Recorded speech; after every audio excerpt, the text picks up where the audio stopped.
Les amis, bonjour. On se retrouve aujourd'hui pour cette dernière vidéo sur les produits présents à la boutique d'Avignon.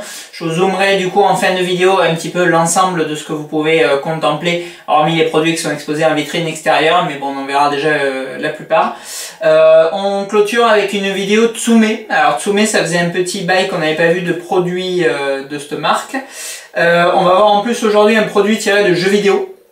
Alors c'est vrai que Tsume, ils n'ont pas fait beaucoup de produits autres que le manga. On les voit un tout petit peu s'attaquer justement à l'univers du jeu ou à celui du cinéma.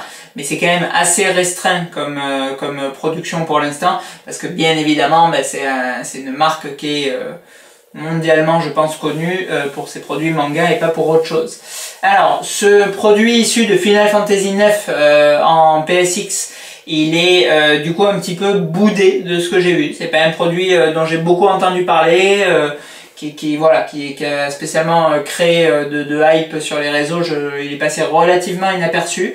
1500 exemplaires, donc bon, tirage à mon sens relativement élevé, mais chez Tsume, bon, tirage classique, puisqu'on est habitué à plusieurs milliers d'exemplaires sur les hits. Une statue honnêtement qui est bien plus belle que ce que je pensais en photo. Alors je la trouvais déjà très sympa en photo, elle était franchement bien présentée. FF9, bon, c'est le final que j'aime le moins sur la Play 1, je pense, comme beaucoup de monde. Malgré tout, il a un univers qui est extrêmement orienté Heroic Fantasy, avec des chara-design très prononcés, où le guerrier a une tête de guerrier, le magicien a une tête de magicien, etc. Et le voleur qu'on voit là, Jidan, une tête de voleur, ou une fausse tête de Sangoku avec sa petite queue. Mais voilà, il a un chara-design qui est extrêmement intéressant et qui est beaucoup moins consensuel que ce qu'on voit dans les derniers FF.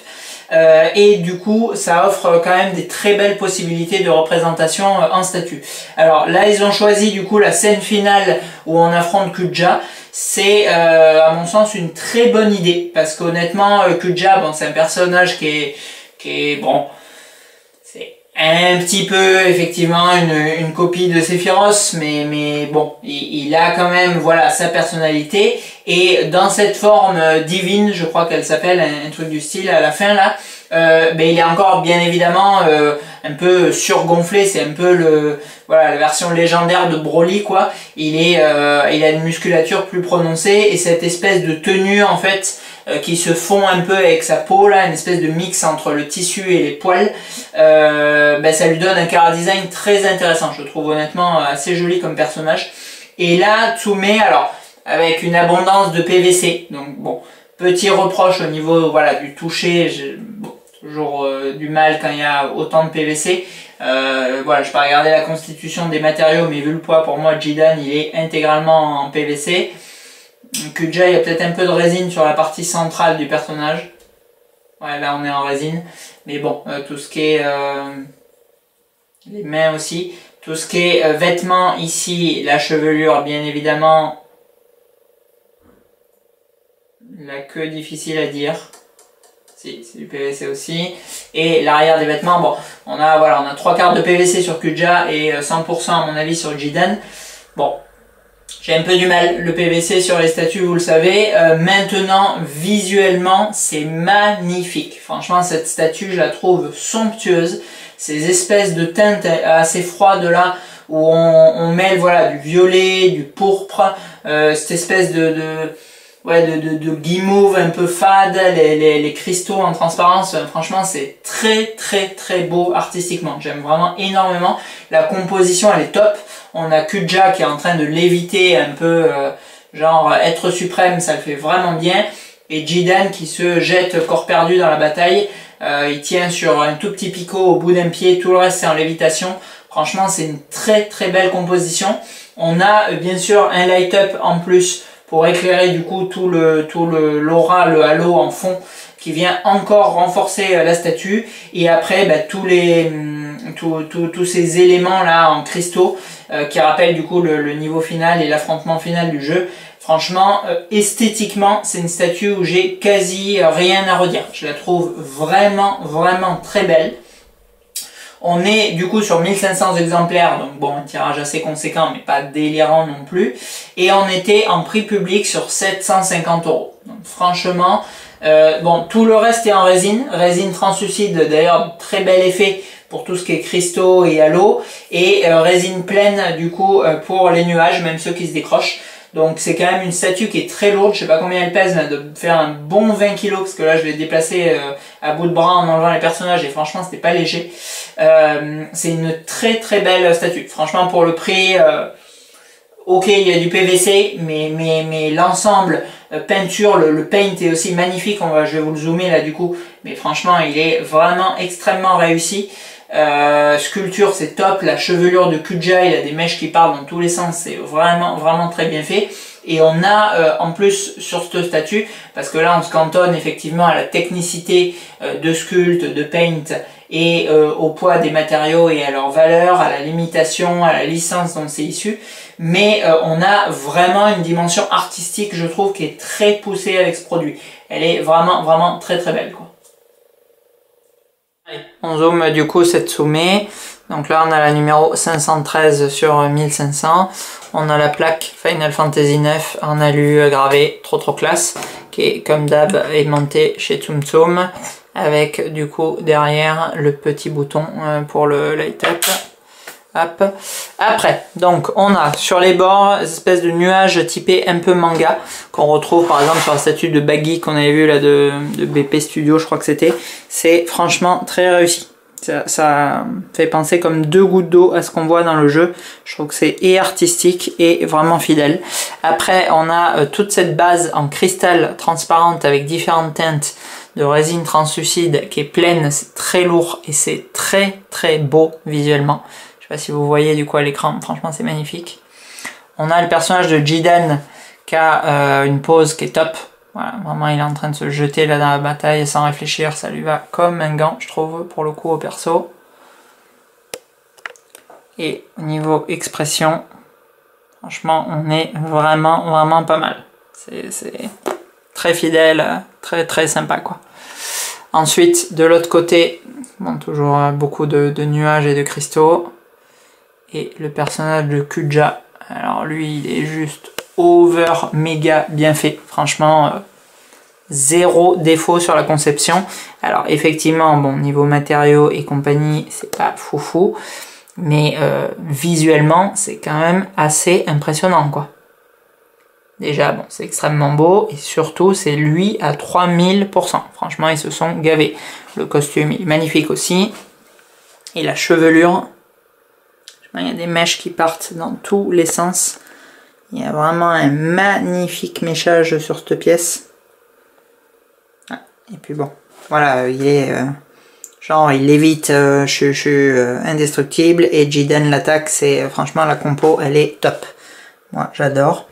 Et voilà, après on a encore des cristaux et Stora. Très très belle aussi avec des éclairs extrêmement fins, très fragiles d'ailleurs à faire gaffe.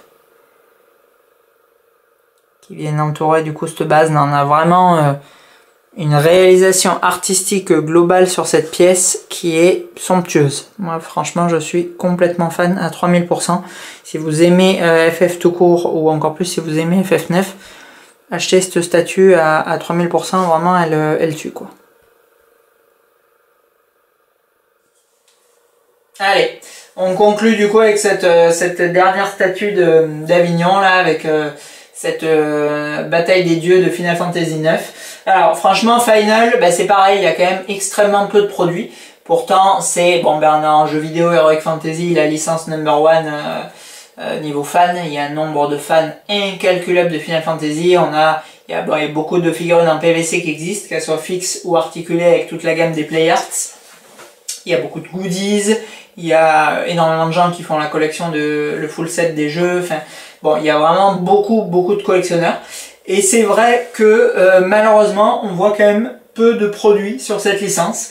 Il y a un petit peu de non-off sur FF7. J'ai déjà vu des Cloud, des Tifa, des Cloud sur moto avec la Daytona, des choses comme ça.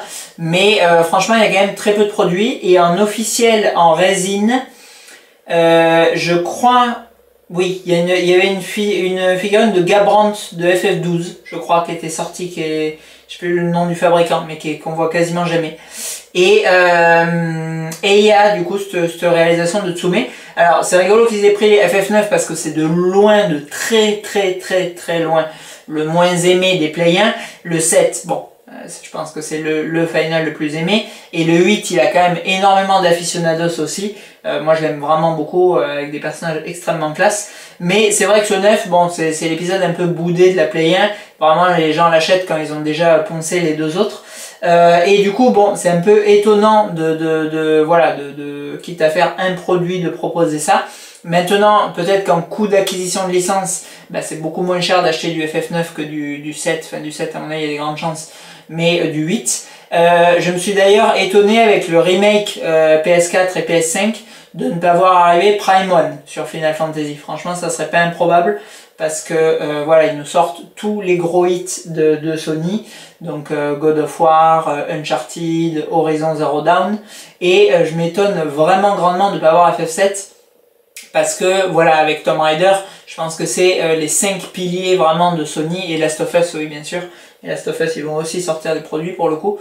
Voilà, donc Tomb Raider et Final, c'est à mon avis les deux piliers en termes de personnages réalistes et d'action que pourrait produire après Prime Studio. Parce qu'après, oui, bien sûr, on a les mascottes Spyro, Crash Bandicoot, mais là c'est plus First Source Figure qui s'en occupe. Mais voilà, sur les licences réalistes, je suis très étonné de ne pas avoir vu Prime 1 encore sur Final 7, quoi. Et bon, franchement, cette figurine Final Fantasy 9, si vous aimez beaucoup ce jeu, je peux vraiment que vous encourager 1000 fois à en faire l'acquisition. Je vois sincèrement pas comment vous seriez déçus, parce que hormis la qualité des matériaux, mais encore une fois, bon, c'est propre à mon avis et ça dérange très peu de monde en règle générale, je ne trouve quasi aucun défaut à cette pièce. Elle est vraiment extrêmement réussie. C'est une surprise. Voilà, j'ai rarement une surprise aussi importante entre ce que j'attends plus ou moins d'une pièce et le déballage. Franchement, je la trouve vraiment topissime. Allez, je vous laisse. À la fin de la vidéo, je vous zoome du coup un petit peu la salle manga, là, enfin la salle statue d'Avignon, et on se retrouve prochainement pour la suite de nos vidéos économisées et partagées, et la suite des produits et des créatures qu'il faut que je vous filme également. À bientôt. Allez, on est parti du coup pour notre vue d'ensemble. Donc on va retrouver tous les produits que je vous ai présentés dans les vidéos précédentes, à savoir la Sideshow Wolverine, l'Infinity Kyo, le Batman Prime 1, le Joker Prime 1, le Flash de Prime. Ensuite, sur l'étage supérieur, on a notre ami Itachi d'Infinity, Sasori Infinity également. Alors je suis désolé, il y a beaucoup de lumière et avec le plexi, je ne sais pas si vous voyez super bien. La Diane de chez Kitsune, des vidéos d'il y a longtemps sur les Hashirama et Killer Bee de Tsum Tsum. En dessus, on a Kiyu, Ryo Studio pardon, avec Gaara, le Xyz MRC de Naruto, l'Eva qu'on vient de voir, notre ami Jidan, elle claque cette statue, trop belle. Baggy, toujours Vegeta, un incontournable, lui on le garde en permanence à la boutique du coup. Là on a que du Tsume aussi quasiment, avec Piccolo, le lion, bon quelques PVC qui se promènent, Aioros et Goku Nappa, et celle qu'on a vue précédemment, la Shaka de Fox Studio. En dessous, on retrouve là aussi un incontournable HQS Plus de Tsume, Broly Goku, ou Broly Code également. Le Spider Sideshow, le Iki Prime 1 qu'on avait vu dans une vidéo précédente, Game Berserk avec Griffiths, magnifique statue aussi. Ensuite, on passe un peu à Oniri avec Edward, F4F avec, je sais plus comment il s'appelle, Albert là, ou un truc du style, les Kinétiques avec Street Fighter et PCS, toujours du Tsume avec Terraform Mars, Bleach au fond, la gamme F4F comme celui qu'on a vu de Vincent, le Albator de Oniri, Pure Art dans la place avec Dark Soul, et on finit avec Dante de DMC. Voilà, donc tout ça c'est en exposition bien évidemment gratuite, ouvert tous les jours de la semaine. Donc si vous voulez venir contempler ça, ou chercher une statue, ou ramener des statues, parce que bien évidemment on les reprend, il y a beaucoup de modèles qui ont été ramenés du coup par nos clients en occasion. C'est avec grand plaisir que vous pouvez venir au 20 rue de la Bonneterie, 84 000 Avignon. À bientôt!